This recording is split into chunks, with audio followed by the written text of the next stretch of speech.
नमस्कार सभी साथियों को और प्यारे बच्चों को शुभ क्लासेस में आप सभी का स्वागत है। आज की वीडियो में हम चर्चा करेंगे सर्वनाम का दूसरा भेद निश्चयवाचक सर्वनाम और तीसरा भेद अनिश्चयवाचक सर्वनाम। तो चलिए देखते हैं निश्चयवाचक सर्वनाम क्या होते हैं। पहले देखते हैं परिभाषा। वे सर्वनाम जो किसी निश्चित व्यक्ति, वस्तु या स्थान की ओर संकेत करते हैं वे निश्चयवाचक सर्वनाम कहलाते हैं। अर्थात शाब्दिक अर्थ से ही आप समझ सकते हैं निश्चय यानी कि क्या होगा, निश्चित होगा। वे सर्वनाम जो किसी निश्चित व्यक्ति, निश्चित वस्तु या निश्चित स्थान की ओर संकेत करते हैं। कोई निश्चित स्थान है और उसकी ओर संकेत कर रहे हैं, वे शब्द क्या कहलाएंगे, निश्चयवाचक सर्वनाम कहलाएंगे। जैसे देखिए उदाहरण, वह, यह, वे, ये, इस, उस, उनमें, उन्होंने आदि ये इसके क्या है, चिन्ह है। अब वाक्य के साथ इनको कैसे करते हैं देखिए। इस गांव के बाहर पुराना पोखरा है।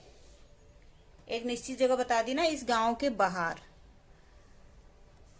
इस गांव के बाहर की ओर होने का क्या कर रहा है, एक संकेत दे रहा है हमको। इस गांव के बाहर क्या है, एक पोखरा है, यानी कि निश्चित ओर को संकेत दे रहा है।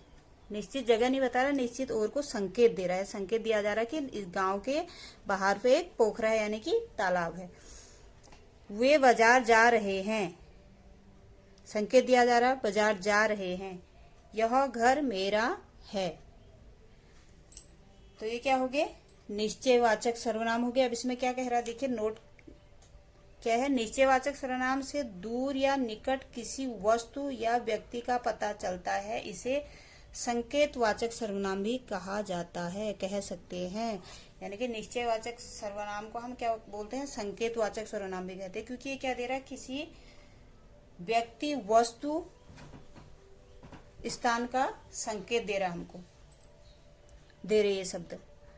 तो अब देखते हैं अनिश्चयवाचक सर्वनाम। पहला था निश्चयवाचक सर्वनाम, अब देखते हैं अनिश्चयवाचक सर्वनाम क्या है। ये क्या है, जिस सर्वनाम से किसी निश्चित व्यक्ति, वस्तु या स्थान का बोध न हो।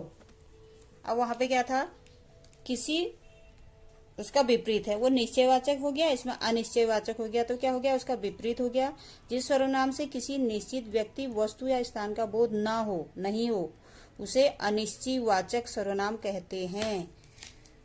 जैसे तुम्हारे घर पर कोई आया है, कोई कह रहा, निश्चय नहीं है कि कौन आया है, कोई है, वो कोई भी हो सकता है, तो इसलिए ये क्या हो गया, अनिश्चय हो गया। ये वाक्य क्या बता रहा है हमको, ये शब्द, कोई शब्द जो इसमें है, कोई क्या है, सर्वनाम शब्द है, ये क्या हमें क्या बता रहा है, निश्चित नहीं बता रहा, अनिश्चित बता रहा है। कोई आया है, दूध में कुछ गिरा है, पड़ा है, गिरा है, कुछ भी कह सकते हैं। तो ये क्या हो गया, कुछ गिरा है, अभी निश्चित नहीं है क्या गिरा है उसमें, तो ये क्या हो जाएंगे, अनिश्चयवाचक सर्वनाम हो जाएंगे। तो आज आपने निश्चयवाचक सर्वनाम और अनिश्चयवाचक सर्वनाम, ये दो भेद सर्वनाम के समझ लिए हैं। आगे की वीडियो आप तक पहुंचे, इसलिए चैनल को सब्सक्राइब कीजिए, वीडियो को लाइक कीजिए, शेयर कीजिए, कमेंट कीजिए। धन्यवाद।